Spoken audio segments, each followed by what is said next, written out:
सातारा जिल्ह्यातील आजच्या top 10 news दिनांक 30 जानेवारी 2025 powered by VP creation Satara advertisement marketing PR। कोंडवे गोळीबार प्रकरणातील 3 आरोपींना पन्हाळा कोल्हापूर परिसरातून अटक। कोंडवे येथील पेट्रोल पंपाच्या जवळ पिस्टलमधून फायरिंग केल्याची घटना 2 दिवसांपूर्वी घडली होती। त्या प्रकरणी एका संशयिताला याआधी तालुका पोलिसांनी अटक केली होती। त्याची चौकशी सुरू केली असता याच गुन्ह्यात आणखी 3 मुसक्या कोल्हापूर येथील पन्हाळा परिसरातून सातारा तालुका पोलिसांनी आवळल्या आहेत। श्रेयस अनिल पवार वय 21 राहणार जकातवाडी, साई विजय नलवडे वय 19 राहणार मंगळवारपेठ सातारा, दीपक चौरासिया वय 19 राहणार जकातवाडी सातारा अशी अटक केलेल्या संशयितांची नावे आहेत। अवैधरित्या अग्निशस्त्र विक्री प्रकरणी 3 युवकांना अटक, 2 पिस्टलसह 3 जिवंत काडतुसे असा 1,60,000 रुपयांचा मुद्देमाल जप्त। गोळेश्वर तालुका कराडगावच्या हद्दीतील पवार वस्ती रस्त्यावर विनापरवाना बेकायदेशीर पिस्टल व काडतूस विक्री खरेदीसाठी आलेल्या 3 पोलिसांनी ताब्यात घेऊन अटक केली आहे। बुधवार दिनांक 29 जानेवारी रोजी कराड शहर स्थानिक गुन्हे अन्वेषण शाखेने ही कारवाई केली। यामध्ये संशयितांकडून पोलिसांनी 2 पिस्टल व 3 जिवंत काडतुसे असा एकूण 1,60,000 रुपयांचा मुद्देमाल हस्तगत केला आहे। आकाश हिंदुराव चव्हाण वय 27 राहणार कारवे नाका तालुका कराड, तेजस भाऊ गुरव वय 24 राहणार हजारमाची तालुका कराड व जय लवराज कंसे वय 20 राहणार नवीपेठ मायनी तालुका खटाव अशी अटक करण्यात आलेल्यांची नावे आहेत। साताऱ्यातील महालक्ष्मी पतसंस्थेच्या ठेवीदारांचे जिल्हाधिकारी कार्यालयात चक्री उपोषण। आमचे पैसे आम्हाला परत कधी मिळणार, ठेवीदारांचा संतप्त सवाल। जिल्हा प्रशासनानं या प्रकरणाकडे गांभीर्याने लक्ष देणार का, असाही केला सवाल। महालक्ष्मी नागरी सहकारी पतसंस्थेच्या कर्ज वाटपामध्ये अनियमितता आहे। 22 ते 25 कोटी रुपयांच्या ठेवींचे हिशोब नाहीत। गेल्या 10 वर्षांमध्ये संचालकांच्या नातेवाईकांना 20 पट अधिक कर्ज देण्यात आले आहे, असे आरोप करत पतसंस्थेच्या खातेदारांनी जिल्हाधिकारी कार्यालयासमोर दिनांक 18 जानेवारीपासून चक्री उपोषण सुरू केले आहे।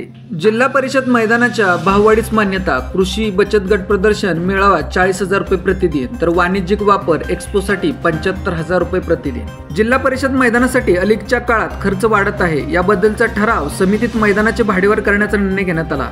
यामुळे विविध गटानुसार भाडेवाढ करण्यात येणार आहे। यामुळे झेडपीच्या उत्पन्नातही भर पडली जाणार आहे। झेडपीच्या मैदानात देखभाल, दुरुस्ती, स्वच्छता इतर कामांसाठी अधिक खर्च होतो, त्यातच मैदानातून मिळणारे वार्षिक उत्पन्न कमी आहे। यामुळे मैदानाचे भाडे वाढवण्याबाबत चर्चा झाली। समाज प्रबोधनात्मक कार्यक्रम, शालेय क्रीडा स्पर्धा, ग्रंथ महोत्सवासाठी सुधारित भाडेवाढ दिवसाला 10,000 रुपये राहणार आहे।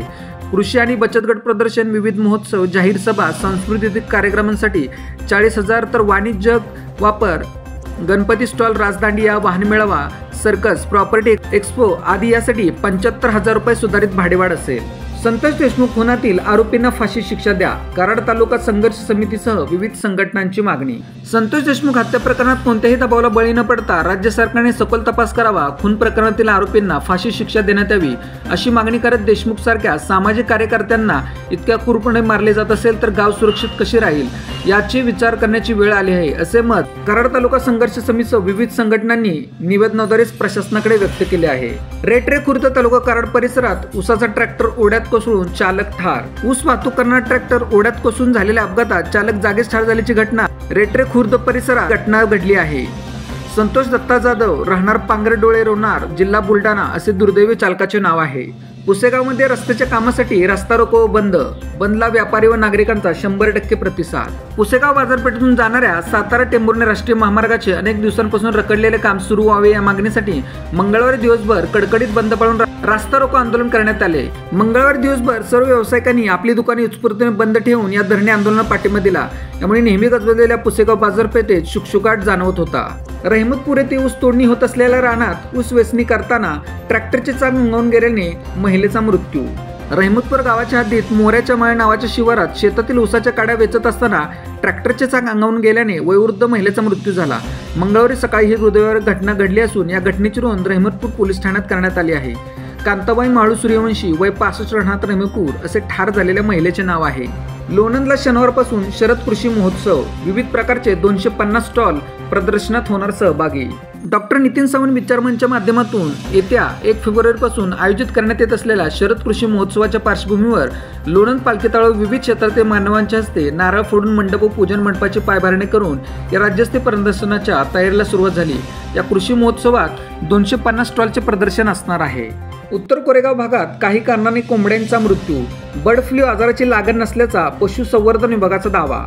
कोरेगाव तालुक्याच्या उत्तर भागातील काही गावांमध्ये व वाड्या वस्त्यांवर अज्ञात रोगाने कोंबड्यांचा मृत्यू होत आहे। यामुळे नागरिकांमध्ये भीतीचे वातावरण निर्माण झाले असून पशुसंवर्धन विभागाने यावर उपाययोजना कराव्या अशी मागणी होत आहे। कोरेगाव उत्तर भागात बर्ड फ्लू आजाराने बाधित कुक्कुट पक्षी आढळून आले नाही। जिल्ह्यातील पशुसंवर्धन विभाग बर्ड फ्लू रोखण्यासाठी सतर्क झाला असून पूर्वतयारी करण्यात आली असल्याची माहिती जिल्हा पशुसंवर्धन उपायुक्त डॉक्टर दिनकर बोर्डे यांनी दिली आहे।